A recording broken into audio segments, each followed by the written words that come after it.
Hey guys, Genesis Moss here with a very underwhelming Masters of the Universe Classics action figure review. This week, Nepthu. Now, like I said, he's very underwhelming and he's not really helping out our collections at all.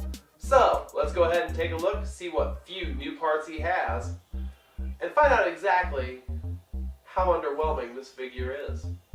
Nepthu comes packaged on the standard Masters of the Universe Classics blister card.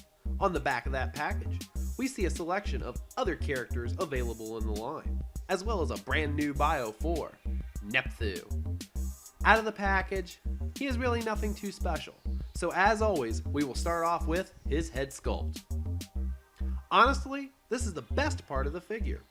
His head is almost a near perfect representation of his Filmation counterpart. His face looks great. My only problem with it is his expression almost makes him look more like one of the good guys. I think if the Horseman had gone with an evil smirk, it would have looked a lot better. His headdress is very tall and makes him look a bit larger than the other figures in the line. It also makes his head look kind of big. The center part is painted a nice orange color, while the band around it is a dark green, with a metallic green band underneath it. Coming off that is a white wraparound that comes down the sides of his face and around the back of his head. He has a new shoulder pad piece that is a light matte blue with metallic blue highlights. I do really like these colors. You can remove the piece if you would like by taking off his head and slipping it off over his neck.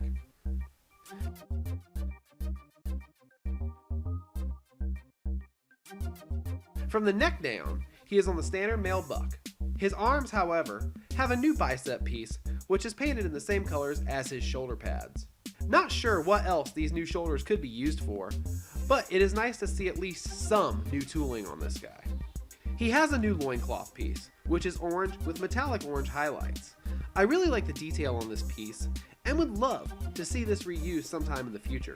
The briefs part of his loincloth is just the same white color that we saw on his headdress. So let's go ahead and take a look at his articulation. He has head,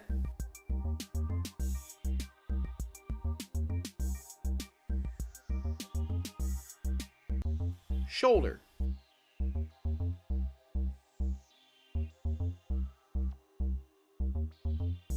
bicep, elbow, and wrist cut articulation, ab crunch and full waist movement,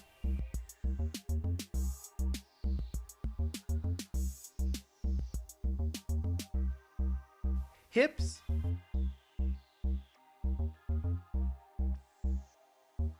knee, boot,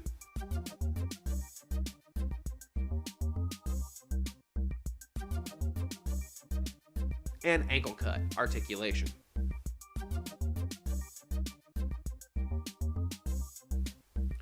He has two accessories, and I am honestly not too thrilled with either of them.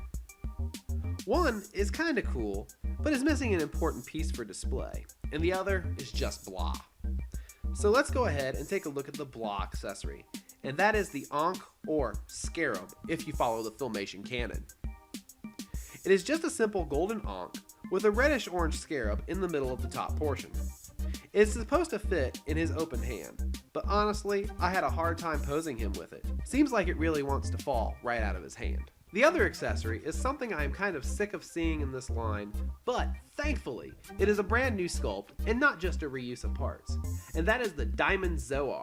My only real gripe about this is that she did not come with a stand to perch her on.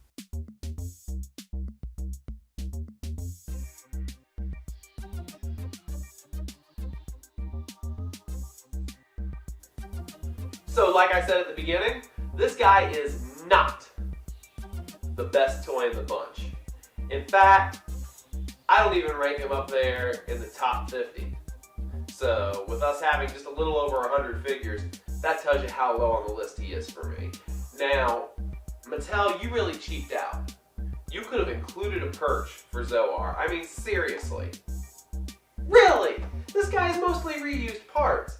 He's just land, and just if we could have had a perch to stand Zoar on, it would have been a lot better.